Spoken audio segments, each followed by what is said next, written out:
Good morning, everyone. Happy Sabbath. To this morning, we'll be singing Jesus, We Love You and going into Good, Good Father.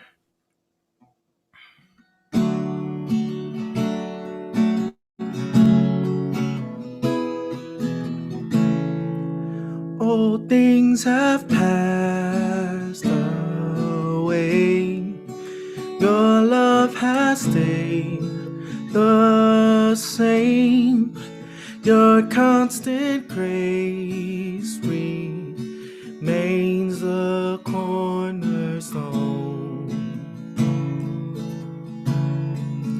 Things that we thought were dead are breathing in life again. You cause your sun to shine on darkest nights.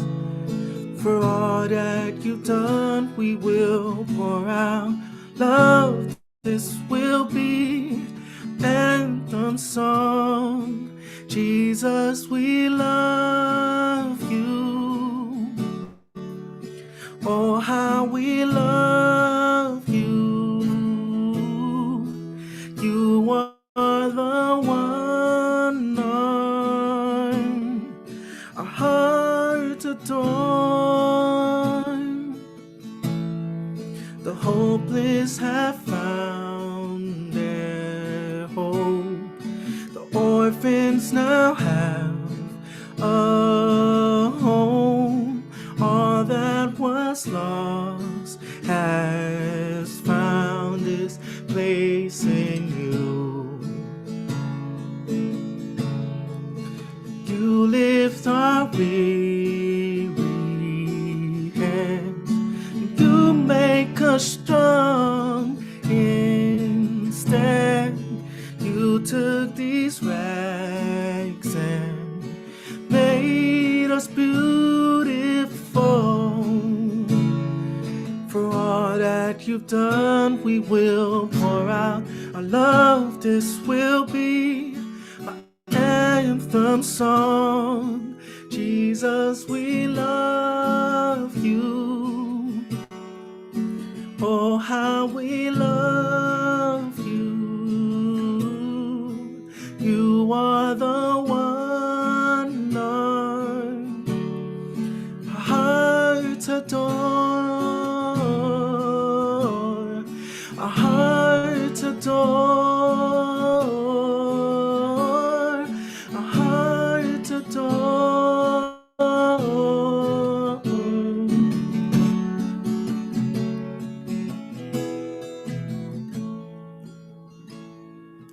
Our affections, our devotion poured out on the feet of Jesus, and our affections, our devotion poured out on the feet of Jesus, and our affections, our devotion poured out on the feet of Jesus, and our affections, our devotion poured out on the feet of Jesus. We love you. Oh, how we love you. You are the one our hearts adore. Jesus, we love you. Oh, how we love you. You are the one our hearts adore. Our hearts adore. Our hearts adore.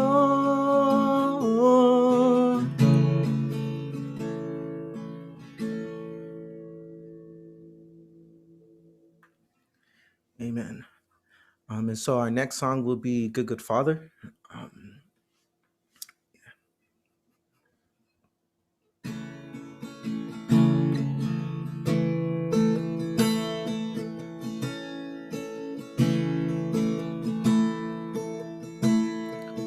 I've heard 1,000 stories of what they think you're like, but I've heard the tender whispers of love in the dead of night, and you tell me that you're pleased and that I'm never alone. You're a good, good father. It's who you are. It's who you are. It's who you are, and I'm loved by you. It's who I am. It's who I am. It's who I am. I've seen many searching for answers far and wide, but I know we're all searching for answers. Only you provide, 'cause you know just what we need before we say a word. You're a good, good father. It's who you are. It's who you are. It's who you are, and I'm loved by you. It's who I am. It's who I am. It's who I am. You are perfect in all of your ways. You are perfect in all of your ways. You are perfect in all of your ways to us. We'll sing it again. You are perfect in all of your ways. You are perfect in all of your ways. You are perfect in all of your ways to us. Oh, it's love so undeniable. I can hardly speak, and peace so unexplainable. I can hardly think as you call me, deeper still as you call me, deeper still as you call me, deeper still into love, love, love, love. You're a good, good father. It's who you are. It's who you are. It's who you are, and I'm loved by you. It's who I am. It's who I am. It's who I am. 'Cause you're perfect in all of your ways. You are perfect in all of your ways. You are perfect in all of your ways to us. Amen. Thank you so very much, Ashley, for lending us praise music today. And happy Sabbath, everybody. We are it's been a very dynamic few Sabbaths as we continue on into the telling and how to share this story that we've been studying. And for today, we have Igor Kokan is a good friend of ours that's been coming to life groups, to Crave, to different events, and he's going to be offering our lesson today, reaching out with the intention to learn. And this is towards a constructive interfaith dialogue, which I know will be very crucial and exciting for anybody who has friends of different traditions or heritage, maybe meeting new people, you come into contact with them often, or maybe even your workplace. But he comes to us. He's a lecturer on world religions at La Sierra University, so we can see that he has great passion in sharing the telling. Thank you so much for joining us, Ashley, and we enjoy having you here while you can be. So before we go into the lesson, I'd love to open us up with a word of prayer. So if everybody can bow your heads, and our friends watching online as well, thank you for being here. Father God, I thank you for this excitement and this creativity that we've seen and shared and discussed amongst ourselves in the last few weeks. Lord, I ask that friends who are joining in online are able to share their questions and have their voice heard as we move through this series, because it's important to know not only different avenues and how to reach out to people, but also encouragement and inspiration and motivation from one another, because we're not in this alone. This is a group effort and also a group mission, a group purpose. We ask that our hearts be opened up today, that we can be transparent and vulnerable in sharing our questions and our suggestions. And Lord, I also ask your spirit be upon Mr. Igor as he shares with us his thoughts and findings and experiences as well. Keep us all safe moving into your Sabbath day, and thank you for this day of rest. I ask all these things in your son's name. Amen. Welcome, Igor, again. Floor is all yours. Thank you so much, Sissy, for this introduction and for this group for welcoming me. It's an honor. It's truly an honor to be among such a dynamic, such a diverse also group of young people interested in a lot of things, but one of the many things we are all interested in is, of course, in not just holding what we know, what we have in ourselves, but indeed sharing it with others and doing it in the best way possible. So also thank you to Ashley, I don't know if he's still here, for leading us into this discussion with beautiful music, and I hope that everyone can join in this conversation as we just think about the word, as well as the various possibilities we have as the followers of Christ to share our faith with others. And so with that, I hope that everyone can participate in the discussion. Feel free to interrupt me at any point, jump in with your thoughts. I do have a short presentation, but I just hope that you don't treat it as a presentation entirely. So feel free to jump in at any point and interrupt. Okay, so with that, let me see if I can share my screen here. And Perfect. Here we go. Let's see if I can make it full screen. All right. So as we kind of continue thinking about the topic, and indeed we are kind of closing our conversation in the series on the Bible, as well as the specific theme of sharing the gospel.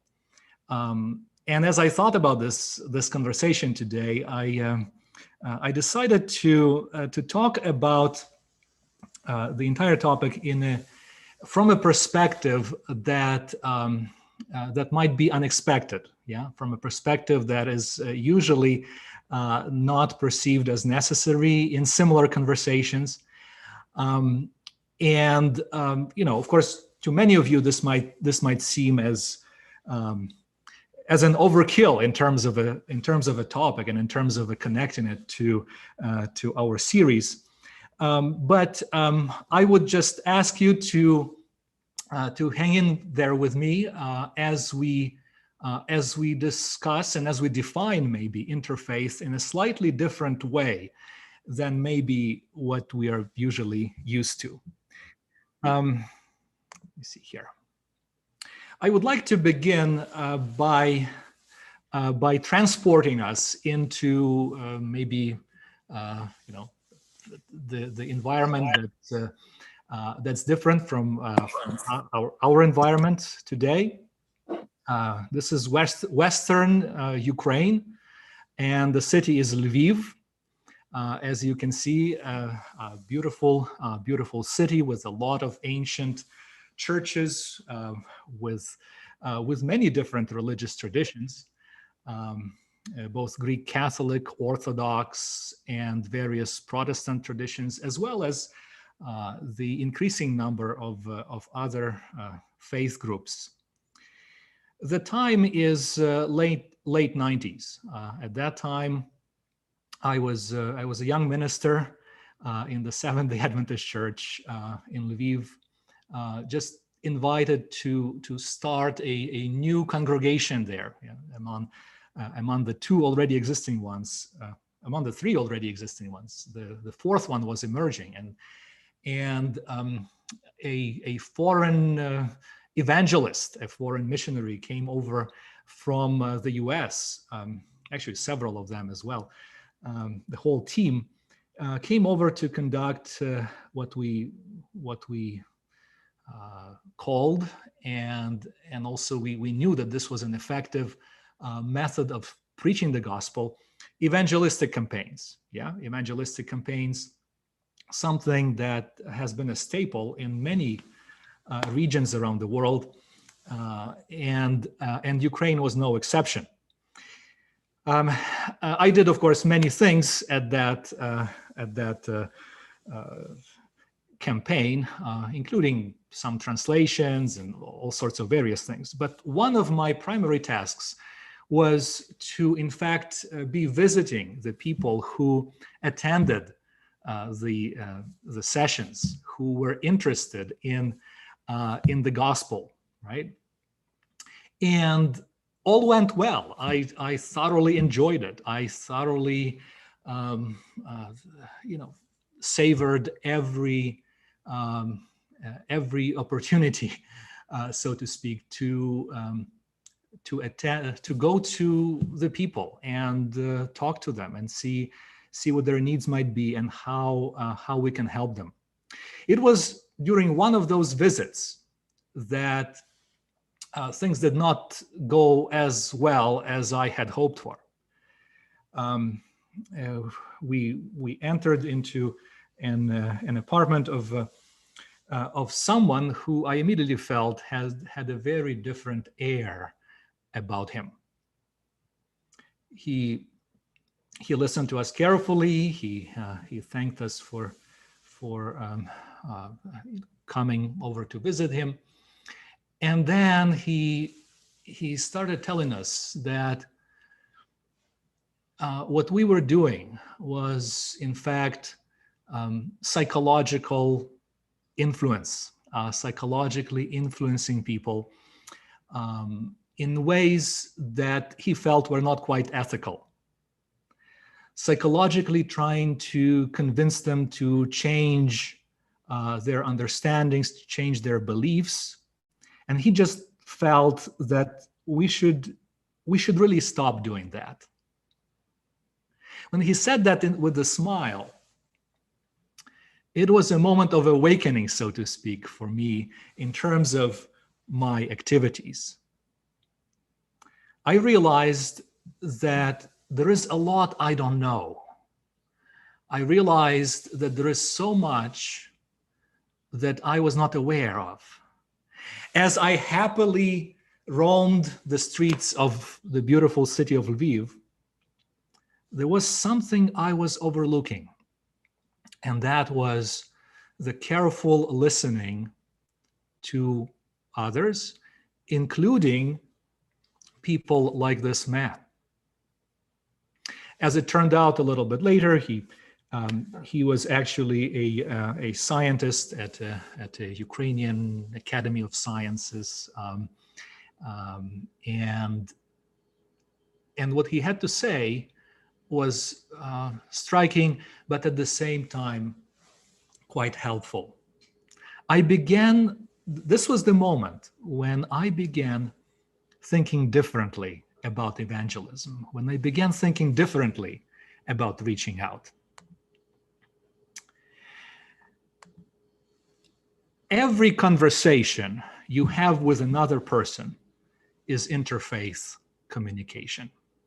Now, usually when we hear the word interfaith, right? When we hear the word interfaith, we kind of like, oh, here we go again. This is going to be a conversation about, I don't know, just abandoning our ideas, our beliefs, our understandings, and joining some other group where everybody gets along very well with each other and where everybody is happily holding hands in this, in this spiritual journey that is a mishmash, maybe, of all the different ideas and practices. But my argument today, one of my arguments today, is something very different. Every conversation you have or we have with another person is interfaith communication. Well, what do you mean? What do I mean? Every person has distinct beliefs, understandings, and practices, even if that person belongs to the same religious community as you do. I want you to just pause there for a moment, for a second, yes? Every person has distinct beliefs. Many of us are by ourselves in the places we are watching this, participating in this, but some of us are with others. And I want you to just think of a person next to you, maybe not physically, but mentally, spiritually, and think about the distinctive understandings of the various religious points, various religious ideas that this person might have, right? Even if that person goes to the same church with you, even if that person belongs to the same religious community as you do, right? You will realize there are various different understandings, even from person to person. In our Crave ministries, we talked in the past a lot about the various personality types, right? Think about how different personalities each perceives things slightly differently, right? Slightly differently. There are nuances. There is a slightly different faith in every one of us, which means, friends, that every conversation we have is interfaith communication. So I'm going to be using the word interfaith in a very specific sense here, right?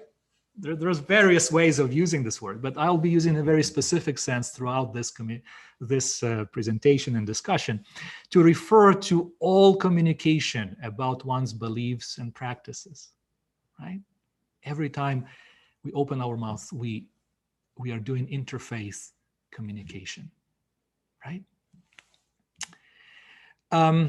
Let me take you on another brief historical excursus, so to speak. Early Adventists, right? Early Adventists. You remember how excited they were about the message of the second coming. But what was interesting about their experience is that as they were spreading that message, they, at least initially, were not calling on others with whom they were communicating, with whom they were sharing this message. They were not calling on them to abandon their existing communities, right? There exist existing faith communities. And so the idea was that you listen to the message, you listen to the gospel as expressed by these early Adventists. Many of them were still in the Millerite movement at that point. But you didn't have to abandon, right? You didn't have to abandon the faith that was already the foundation of your life. And that's interfaith, my friends, right? Just think about it. That's an interfaith effort, right? To get a message across in an environment where everybody has their own already existing beliefs and existing understandings. Another episode in the Adventist history is the landmark 1888 Minneapolis General Conference. You remember that the focus of that conference was a dialogue on justification by faith, right? Now, I argue here that that conversation, that debate as well, can be described as an interfaith debate. Why? Because as you remember, Jones and Waggoner on the one hand, who were proposing a certain stance on the issue of justification. They belonged to the same church. This was the same Adventist church as Butler and Uriah Smith, who were defending the opposing view. It didn't split the church. The church went afterwards with a clearer, one might say, better and more accurate understanding of the gospel, didn't it? Yeah. Okay.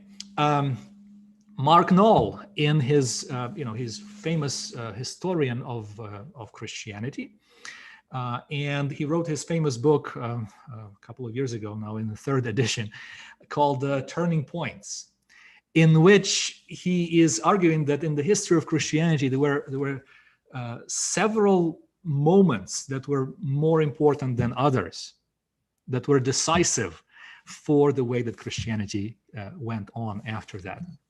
And so in one of the chapters there, he is focusing the attention of the reader on the Edinburgh Missionary Conference of 1910, which, what was interesting about this conference is it really changed the way that Christians were thinking about the missionary activities, about the sharing of the gospel. That conference was the beginning of a new phase in Christian missionary activities, one marked, among other things, by the missionaries' willingness to genuinely learn from the missionized cultures, right? And so then the 20th century saw an increased awareness of the necessity to learn from the cultures with which we are sharing the gospel, and to learn from others, from everyone. So much that we can see that in the Adventist missionary activities. Denhazen, who back in mid-70s wrote the dissertation where he studied missionary activities in Peru, in Latin America, he made an interesting point. As many of you know, Adventist missionaries were very prominent there. Anna and Fernando Stoll were the missionaries in Peru, and he made this important remark about their activities there. He said, Adventist missionaries carried with them a willingness to seek new answers. Wow. So it's not only that they were coming with their understandings to others, but they were willing to listen. right? They were willing to hear others. We expect others to learn from our understandings. Why not intentionally learn from them in every aspect, including religious? There are some biblical parallels to this. In the Gospels, and especially in the Gospel of Matthew, there is a certain gradation of faith that is being described. The Gospel writer there refers very often to Jesus's disciples, and he uses the word for them in Greek oligopistoi. Yeah, pistis is of course faith, and oligos means little or small amount, or all of the various synonyms of that idea. Jesus's disciples are described in the Gospels very often as men of little faith, right? On the other hand, the faith of the Roman centurion and the Canaanite woman is described as great faith. Yeah, these people showed great faith.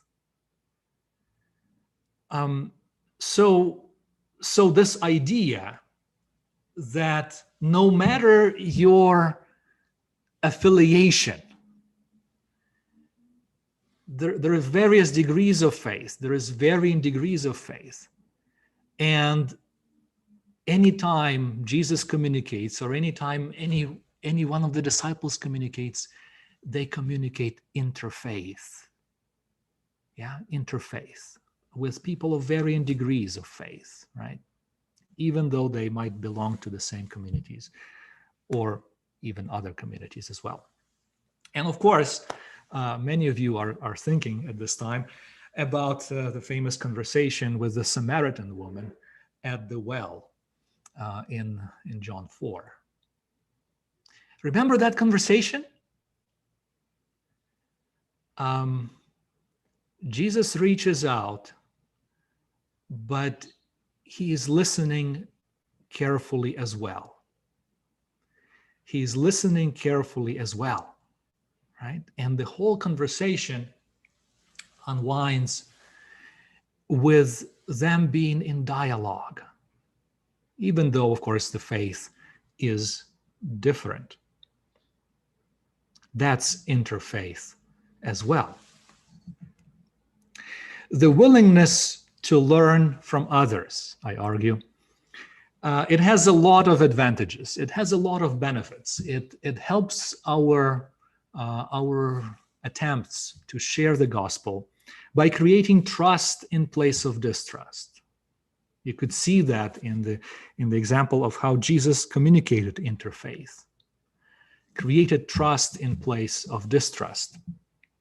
It also opens the doors for the multidimensionality of the gospel to shine.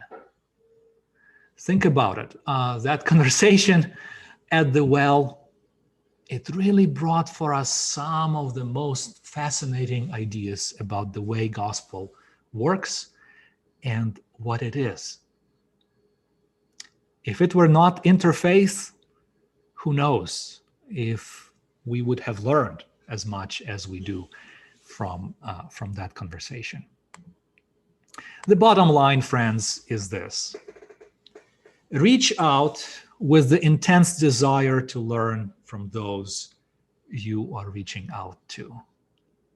That is the only way to keep the integrity, to keep our integrity in sharing the gospel. That is the only way to be true to the nature of the gospel. That is the only way to do outreach, I would say. So there is of course a lot we could throw into this conversation. There are many examples, but what do you think?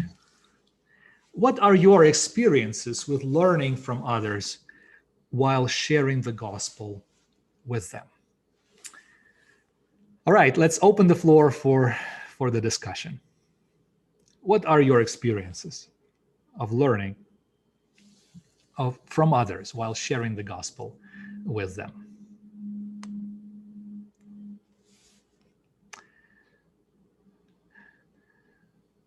Hey, Igor. Hey, how are you? I'm good. I have a thought, and something I've been thinking about recently is how little I was open to this kind of discussion previously. How when I thought I had when I got it right, that others should know that I had it right. And so when I would share the gospel with others, it had this I would say I may have left many bad tastes in people's mouths as I shared. So I'm definitely working on that. I think I've done a lot of improvement by the grace of God, because yes, I have learned, and it's now when I spend time with now when I spend time with people that are not of the same faith for my work, I do learn from them and I try to help them seek the resources that are available to them, that God has already presented to them. The way I like to say it is, God knows the language that we all use for spirituality, for support, and He is the one who's using that language with us.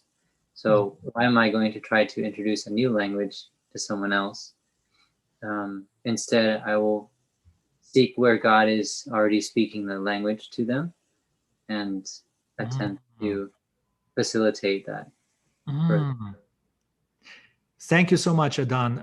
You've made that comparison. Yes, faith is like a language. Faith is like a language, and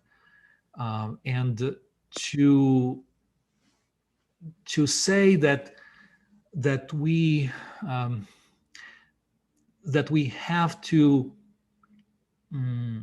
have to share our language without being willing to learn the language of others, to know more about the language of others, and to treat that language respectfully and carefully, not for necessarily the person of convincing, not necessarily for the reasons of convincing them that our language is better, right? But for the reason of simply learning from the others. Having that intention is what I think kind of develops out of this metaphor of faith as a language. Faith as a language. My grandmother, who has now passed, but she used to talk to me in Ukrainian, and of course she said something fascinating. She said, "Ukrainian is the most beautiful language in the world." I tried to argue with her. I tried to say, "Well, Grandma, but did you hear French? Did you hear Italian? Maybe those languages are better." She said, "No.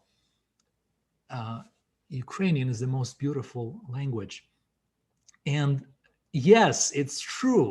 Our faith seems to be the most beautiful to us. But if we realize that the faith of everyone else around us is as beautiful to them as our own faith, right? Then some new possibilities open up. We become genuinely then involved in conversations.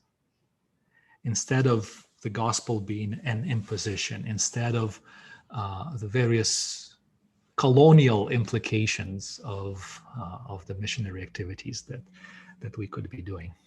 Yes, thank you. Others, what do you guys think? I do have one more question here. If this one is already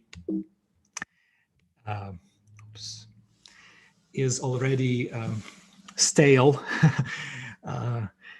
Have you ever believed something about the practitioners of another faith tradition that later turned out to be untrue? How did you deal with that realization? Yeah, maybe this one is going to help us think about the question of faith and the degree to which our sharing of the gospel is interfaith. What do you guys think?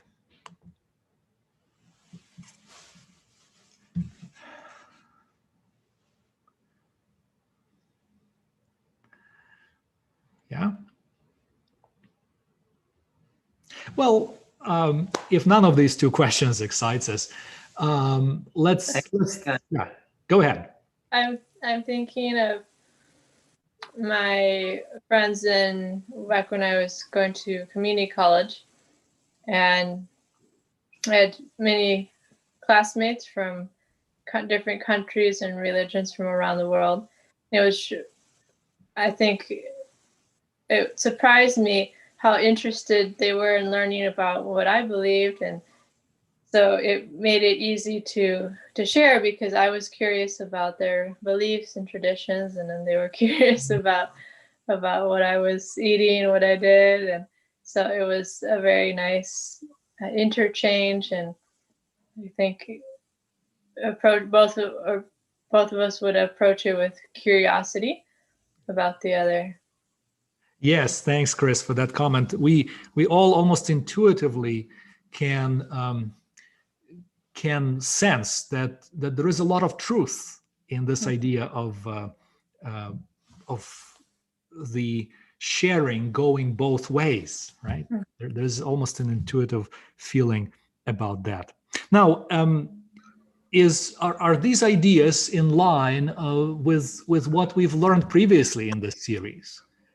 Do you see a way of connecting this call to share the word, to take the gospel to all the nations and peoples, and to also read the Bible? Get these biblical illustrations of that kind of sharing. Is all of that in line with the understanding that we should also be learning from others, listening? We've got both ears, right? Not only talking with one mouth. Yeah, Sissy, thank you. You're commenting there. I would think so. Yes. Anybody wants to say more? There's something that did come to mind. But Audra, you can go first. That's how you're. Okay. Great. It's okay. You already started. Go for it. Thanks. When I was thinking of a belief that I had about someone else's faith that was proved false, was like how I previously thought that Adventism was actually that people that were not Adventists had a diminished experience of God, that they had like they didn't have as much I guess I never really defined that, but I think that's where I can leave it, that they had a diminished experience of God, and that if they would have the knowledge that we had, if they would have the truth that we had, then they would have a greater experience of God. And I that was proven false. Yeah. Like amazingly well. Yeah. Yes, and I bet that the realization that perception was false actually led to a much more increased respect, right? Respect, and it really opened the doors for a greater engagement, for a greater possibility of sharing the multidimensionality of the gospel. Mm-hmm. And so it wasn't only to their benefit, but I would say also very much so for mine, because then I was able to, as you mentioned, respect and also learn from those who had a genuine relationship with God. Yes. And any other comments? Yeah. Yes, go ahead, Irving. Yeah, like it's all, I think, like, you know, it's hard to think of like necessarily like preaching to your friends. Like the way that I see it is like it's all about relationship and the kind of relationships that I have with people. And just by like friendships, like we each share our own experiences, and depending on where God is at in your life, like, you know, the way that we share it will be very different. And so my experience is very real to me, and that's how I share it with others. And where they are at with God, you know, it's different. And maybe their God looks different too. But I've learned that there's such a beautiful experience with sharing, because there's also a lot of differences within our church. You know, like some people have an issue with wearing jewelry. You know, while from, you know, in certain cultures, like it's a symbol of marriage or status, or, you know, it means a lot. And so it just kind of broadens the thing. In some settings, some people have an issue with dancing, period. Yes. But, you know, in my culture, this is how we celebrate. And, you know, so I feel like it just like broadens the worldview, and just realize that like God is not in a box, and the experiencing like God and life and everything else. I think it just broadens the scope and allows us to understand and realize that there's a lot of similarities between us, and not that many differences. And when it comes to the differences, when there is a solid relationship, you can have that like open discussion, without feeling like you have to defend anything or have to feel a certain type of way, but just be like, oh, wow, you know, that's yeah, I'd like to hear more about that. This is kind of where I've been, you know, this is my perspective on that based on my experience. And sometimes it can just be a foot in the door to open up a bigger discussion for, you know, over time. But it's for sure, like, you know, I like what Jonathan said, I think one of the previous one, that people are not projects. And, you know, we shouldn't like, you know, try to have that like intention, like I'm going to convert somebody. But I like what you said, that it's pretty much every conversation is an interfaith conversation, and we're all coming from different backgrounds, experiences, ways of thinking about things. And it doesn't necessarily mean one person is right or wrong, but just different. And it's complicated, and it's also beautiful that there can be diversity, but there can also be unity within diversity too. Thank you for that comment. You've said so many important and beautiful things. The one that seems to resonate the most with with others in this group is the idea of not putting God into a box, right? And also not putting the gospel, maybe I would just add to this, into our own box, right? But maybe bringing out the beauty of the gospel through other people's faith. Is it possible? Yeah, thank you for that comment. Anybody else? Let's see if we can develop this. Yes. I did, yeah. I really appreciate the comments shared so far, and gonna take a gander at maybe opening a can of worms. And in meeting and having conversation with individuals who don't want to be seen as religious, but that they are spiritual. And a misconception I definitely had was that, oh, they're just grasping at whatever sounds good. You know, don't label me, but everything's a free for all for me if it fits. Which I can say the same for myself as well in different biblical, rules and laws and conditions, like I can't just pick and choose and condemn somebody else for doing that. But in taking the time, as you say, to actually have dialogue, and in my work, I enjoy getting to sit down and have long conversations and listening, more asking questions and letting them lead. And you find out maybe the reasons why it can be harmful, of like they've been burned by the church, they had an awful experience, bit by bit, everything watering down until it had no meaning for them anymore. So why would they choose that to affiliate themselves with some religious institution? But it could also be a powerful, beneficial reason. They could have had a very special experience where they had no words to describe it, but they want to continue tapping into that they felt within them. Or they just have this wondrous experience that they're like, wow, something within me I want to share with other people. And so like that's only two examples of maybe hundreds of reasons why people want to tap into their spirituality, but are worrying about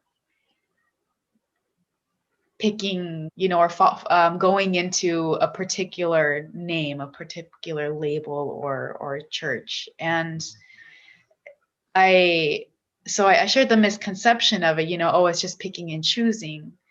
But I think the beauty of conversations is that you can ask, what reasons, what purposes, what experiences, what has that taught you so far, and why do you like to share that with others?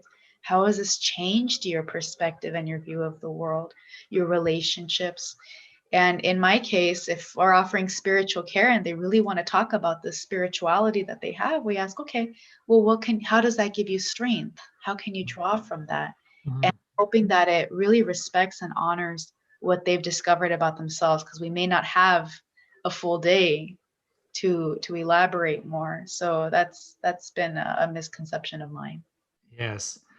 Thank you, Ceci. Really, that's a wonderful illustration of how something as important as that which applies to a lot of people in our culture, right? As you mentioned, many people today do feel that they are less religious but more spiritual, right?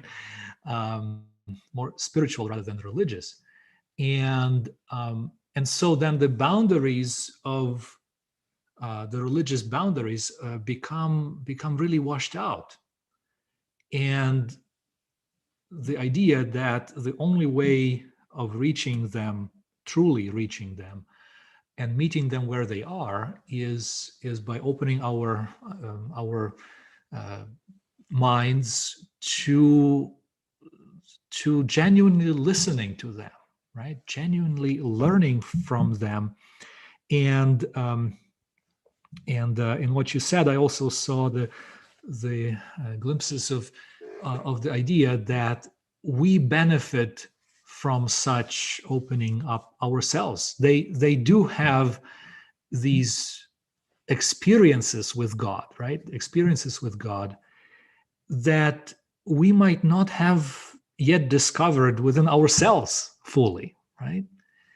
And so hearing them explain it, hearing them say it, it really energizes us. It has the potential to enthuse us with a greater devotion, maybe with clearer focus on that which is important to us in our own faith, right? Thank you for that comment. That's a very helpful comment. Okay, all right. Anybody else would like to join the conversation? Yeah, good thoughts here. Now, any contrarian ideas? is there a danger here, right? Is there a danger in listening, and how do we avoid it, or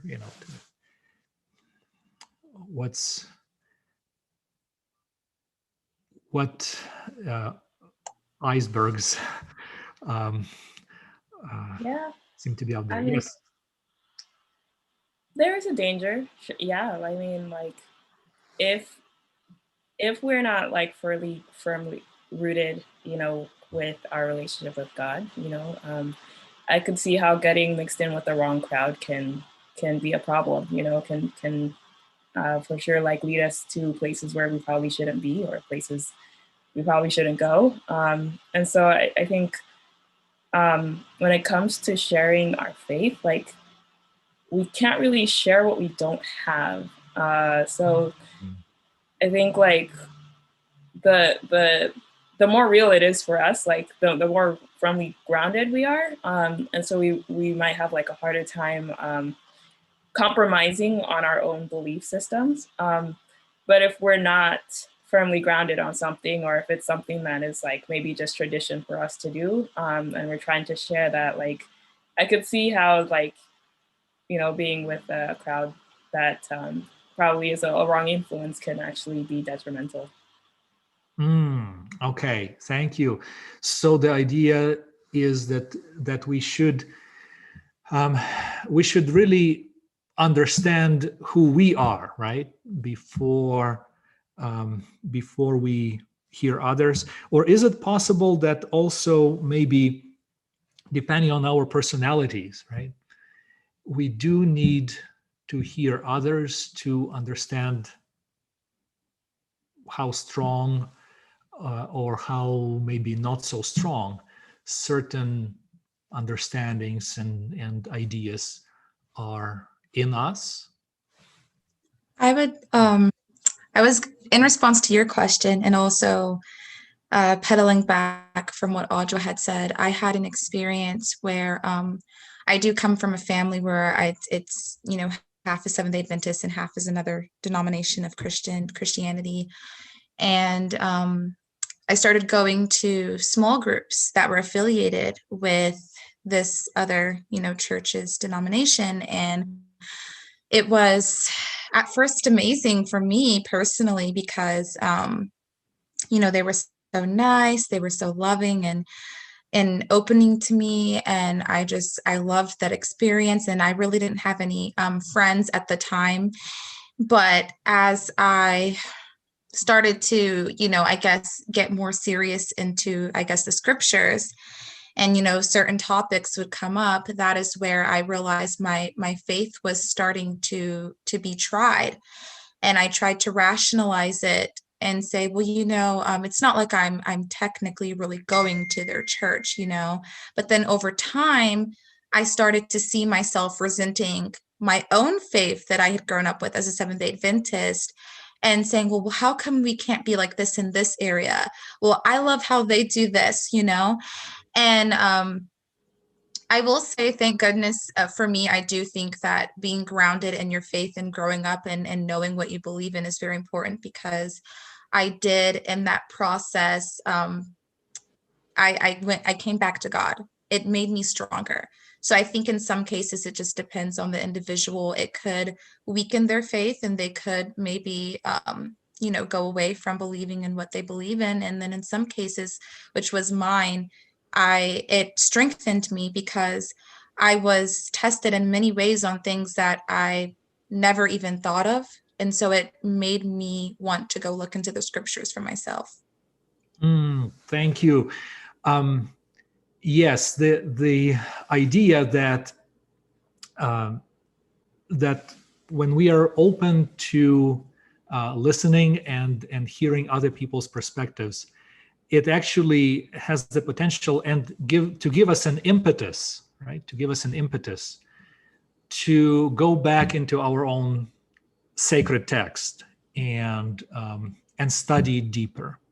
That is indeed also what happened with me in my own personal spiritual journey. The decision to become and remain open to learning about other people's scriptures has not hampered at all. It has not become an obstacle on my own spiritual journey. Indeed, it opened many venues of thought that deepened my commitment, my devotion, and my own experience with God in ways that would not have been possible were I not to study those texts, to try to understand them, and go as deep as I can go into the understandings of other cultures. What do others think? Yeah, is there value in this? Is it possible to see value in charged with the task to reach others, open our ears and listen? Is it counterintuitive? Go ahead. Yeah, I had a thought. I was wondering, when we say that we want to be careful about learning something that is perhaps not good from another culture, or not necessarily a culture, but from another belief system, someone else's way of thinking about spirituality. I wonder about what I am presupposing, because if I believe something that's wrong, I want that to change. If I am hindering my own development, or if I'm hindering my own, like, let's say I will say this: there are some things that Adventists do very well, and there are some things we don't do very well. And so if I'm in the practice of doing something that's not going very well for my development with God, and I deviate from that, I am okay with that. Like, so in specifically, what I've noticed about Adventist circles is we don't always mingle very well. Like, we're very much here. We like to know what's good. We like to have a great understanding of God's beautiful truths, and so we will study, like, cover to cover. We will dive deep into the scriptures. But to have a revelation of God in the present time, I mean, since I was young, I've always had difficulty making decisions, and I've tried to baptize my impulsivity and say, that's God making a decision for me. I need to do this right now, and that's how I tried to live life for a while, which doesn't work, especially if you add order and preparation and different things into the mix, which I do believe God has desires for us, but I didn't learn that from my Adventist faith background. Another thing, going back to like how we are social creatures, I think we could learn a lot about how other churches socialize and engage with their Christianity, and learn to say, or how to hold their tongues with certain conversations, or how to also just love on people. And so in those ways, I am totally okay with foregoing what I have held like in the past. Like, God has used those situations specifically to speak to me on how I need to let go. So that's why I don't know how to qualify this concern of like gaining something that isn't helpful, because I know we need to be careful, and I can't not say that. So how do we make sure that when we receive something new and we process that we're not being led to something destructive? How do we avoid that? Wow, a lot of great thoughts in what you commented. I loved baptizing my impulsivity. That's a good expression. But certainly in the example that you brought up of one of the areas in which we can learn from others, the area of socialization, I just want to draw your attention. It's that increased perception of socialization is part of their faith, and it's part of our faith, right? So it's not like we are learning only the methods or some nuances, but we are actually engaging the center of what other people's faith might be, and learning for our own experience, right? So that's what I noticed very helpful in what you said, Adan. But of course, yeah, I don't know how to fully answer the question that you are raising. Can we have others jump in? I see comments here that are very, very helpful. Cheyenne is saying, I love that you are being real about how no one has it all. Yeah, no one has it all. That's a healthy recognition. Right? That's a healthy recognition. We have our strong sides, but also we might be overlooking some aspects of religious experience, spiritual experience, experience with God or relationship with God that others are focusing on. So well said, and other comments as well here. So somebody wanted to speak. I'm sorry to interrupt. Yeah. Well, I was going to say, I love Adon's question because that was, let me turn off the heater. That was the dilemma in my situation. I come from a split family. And so I would say my mom's idea of Seventh-day Adventism is a little bit different from my father's. They're both remarried. But my father's idea was that, don't go over there, talking to those people, you'll be infiltrated with their ideas, and it's not just a Seventh-day Adventist thing. It's a worldwide denominational thing. And I realized that their parents felt the same way about, learning from us. So I would say the answer to that question would be, first, understand the foundation of what you believe in. Because I don't really think there's any harm in ever getting to know what anyone else believes in. And, whether what you believe in is right or wrong, if you have a true understanding before going into a conversation with someone else about their background and their culture of what you believe in, you will come to a full understanding, well, hey, maybe I am wrong.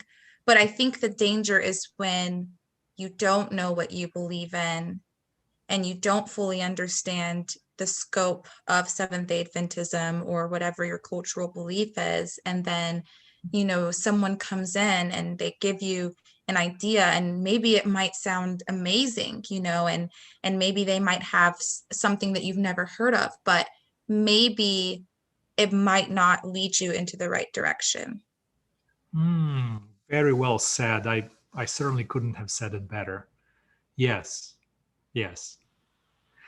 I have something to just add on to that, Cheyenne. Like, I also think there's value in not knowing some things about your own belief and having conversations with other people, because that can also drive you to figure it out, and it can just motivate you to be like, okay, well, this person's saying this about this thing, and I know, maybe I don't know what my background is saying. So like, how do I reconcile this truth or false?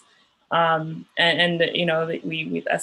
a call to go to the Bible and try to objectively look at it and try not to look at it from a biased lens, but be like, okay, well, is the Bible saying something about this? And how can I discover that for myself and then go from there? Like, I feel like that has been a huge part of my own faith journey, is dealing with the doubts and also like trying to find things out for myself, and it was a challenge for me. But I also know that not everybody thinks that way either. So I think like it's different for everybody. For some, it might be like, oh, that sounds good, let me just follow that. But for others, maybe it might be a challenge to go figure it out for yourself, and then be convicted about it yourself, and find where you stand, and pray, and like, let's let God teach you too, and lead you to people that can help bring that knowledge for you. Yes. It almost feels like when Ellen White is, for instance, calling us to take the Bible into other lands and to other people, right? As the guide for this week is admonishing us to do. That taking the Bible is we constantly have to revisit the Bible. It's a back and forth between taking the Bible to others and looking into the Bible by ourselves. Yeah, it's a continuous cycle. You cannot take it to others unless you continuously revisit the Bible, including revisiting it through other people's eyes, right? As you learn from those experiences of taking the Bible to them, revisiting the Bible with new, fresh insights, with new understandings, through looking at the Bible through new lenses, and that's what I find very helpful about this prophetic voice that we are getting in the Adventist Church with regard to everything, but especially with this topic. Yes. Justin, you have an interesting comment here in the chat. Would you like to speak about it a little bit more? Oh, sorry. Just my sister's trying to plan something in her story, so she was trying to pick a book. I had a question. A lot of the challenges that I've had in my current job working with the homeless and previous experiences is that how am I going to convey the blessings of our Father to people who clearly have nothing? And one of the words that I've had a problem with in our church that we use is like proselytize. And like, I feel that at times is that even for me, like, how am I supposed to share the love of God to an individual who's homeless? And how can I share it so confidently because I can go home to a warm bed so confidently, And it's just, how can I plant a seed of blessing when clearly the need for a God for them is overpowered by a need for a bed or a need for your most basic resources? And I feel like that sometimes it creates not really a barrier, but a barrier for me to kind of relate to them. So that was like the biggest struggles I've had. Yes, that's certainly another aspect of this whole interfaith dialogue thing. How do you dialogue if the person's needs have not been met? Yeah. Right? In other areas, in shelter and food and so on. Very, very important point. And certainly proselytizing, is probably not as good of a thing to engage in as sharing the blessings, as you said, Justin. Yeah, I really like that about your comment. Good. So my goodness, there is a lot going on here in the chat. But Sissy, do you have another comment you want to speak about as well, or? I could share it. Yes.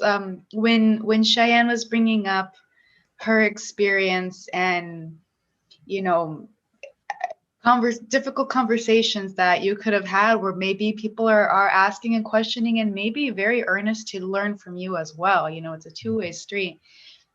And Audra brought up that we may not always have, so it's okay to say, I don't know. And that I really appreciated that point, because even though it's very simple, saying I don't know about that. If somebody asks, well, do you believe in this and that? And if we don't know and we don't really have any kind of scriptural basis or something, and we just mention, I don't know, but I'm going to look into that on my own time. Right now, why don't you tell me a little bit more about what that's meant to you, what that's done for you, how it's guided you? And I like that we don't always have to have a response back, because if you've gotten into those conversations where it's, well, I believe this, and well, my Bible says that, and well, I believe that, and it's just kind of stacking and stacking, and you're never actually really connecting. So I think there's I liked what Audra responded back, actually. Yes. It's a wonderful aspect, an additional wonderful aspect of what we are talking about, the capacity and humility to say, I don't know, there is, you tell me, help me feel it the way that you feel, help me experience it in the way that you experience. I think there is a lot to say here. There was also yeah. Oh, sorry. Yeah, go ahead. I was just check the YouTube page, and there was a comment just to respond to what Justin was saying about the homeless. This is from Vasa. He says, in regards to Justin and the homeless, the best thing that I have found that works is consistency in care, listening to their needs, and being present to understand as best as you can what they are going through. And I appreciate that a lot, because messages don't always have to be verbal, and just demonstrating to them the love and care from God, I think can go a long way than telling them, about how wonderful God is, but demonstrating that through our actions, I think, can be pretty meaningful too. Yeah, thank you. Very, very helpful comment and response to bring up, certainly. Friends, I think we are beyond the point allotted to us, the time allotted to us for this conversation. So what do we do next? Do we continue this conversation? We certainly can, until anybody needs to leave for other commitments, since we know we do have a multicultural, multi-congregation situation here. But we are free to go until 11 if need be. If you had any additional prompts for us as well, Igor. Great. Well, I think the prompts have just come up. I think the importance of meeting people's needs before we meet their faith needs, or before we even engage in any kind of a dialogue, is important, and certainly it has a biblical foundation to it. The entire ministry of Jesus is an example of how that can be done effectively. Maybe one dimension of this is that we haven't discussed yet is we are in a pandemic mode. There is the way we communicate with others is indeed changing. Yeah, it has changed a lot. Some feel that it opened new possibilities for that communication. Conversations can be longer, right? We can stay in conversations with each other for longer. But what would be some of the implications that you feel are here for this interfaith dialogue, as I defined interfaith for today's discussion? Is this time in which we live, what effect is it going to have on our interfaith conversations? What are your feelings? What are your thoughts about it? Can we be more effective as a result of the situation we're in, or do we have to give up a lot, maybe too much? What do you think? Well, I really love what Cece and Audra both said. In addition to packing on what I already was trying to explain, but it's really multifaceted. And I think most Christians have sometimes the feeling or the concept that they have to have it all before they witness to others. So I really love what they said, because you don't have to have it all, and you don't have to know everything or be a Bible scholar. And sometimes certain people might be afraid to like go out, and maybe share with others, whether it's the homeless or another population, because they're like, well, Lord, I don't know, like, I don't know if I can relate, or I don't know if I have the experience, or, what if I don't know what to say? But I do think it's encouraging to know that, God will give you the words to say. And like Audra and Cece said, sometimes it's just really good to say, I don't know. And then that'll tie you back into, going and searching in your scriptures and helping you for a situation that might be similar in the future. Mhm. Thank you. Thank you, Cheyenne. All said. Other thoughts? What do you guys think? I think I have a comment in relation to what Cheyenne said. Yes. I think at times when we try to, be like Jesus or something, we concentrate on his face, we concentrate on his words. But God calls us to be, his face, his hands, and his feet. And a lot of times a ministry can just be done with our hands by, passing out food, or it can be ministry with our feet by just, walking with our community hand in hand of some sort, right? And we have to concentrate on our own spiritual gifts. But a lot of times the biggest ministry that we have done is the way we live our lives and the way that people view how we live our lives. So it's almost the unsaid things that we do in our lives speak greater or more values than what we try to say. Yes, yes. And certainly people perceive whether we respect them or not. Yeah, whether we believe they're worth something, and it's perceived at the maybe even subconscious level. So to have respect for them is one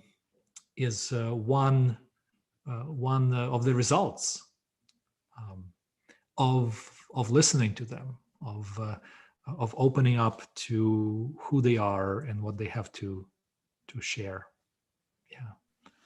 I like those points that Justin and Vasa bring up, like consistency and actions, because you may only have 10 seconds of an opportunity that you get to meet somebody else, but if you were to put all of your intention and dedication and like full heart in that action and that interaction, I think that could speak volumes. If you've ever made like sudden eye contact with somebody, you're like, oh, like, that can shake us if it hits us right, so I feel like the same can happen. But it'd be really cool if we were known, whoever we are here and whoever's watching, if we were known as like, good listeners, or, wholehearted in whatever we do, whatever it is that we find ourselves doing in projects or work or things like that in itself would be a very strong message, besides like, oh, they always had a glow track to give me, or they always had, a memorized psalm to share with me. Those are good things in the right time, but I think I love that you mentioned that, Cheyenne, about, we don't have to have that full toolbox right there. I think even somebody just having a really good listening ear and calm presence, patience and wholeheartedness would be very, very good in connecting with others. Yes, very well said. Thank you.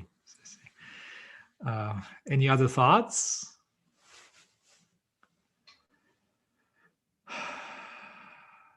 Yeah, okay, all right. Wonderful. I just want to thank you all for engaging in this conversation so well. I appreciate your comments. And as we move toward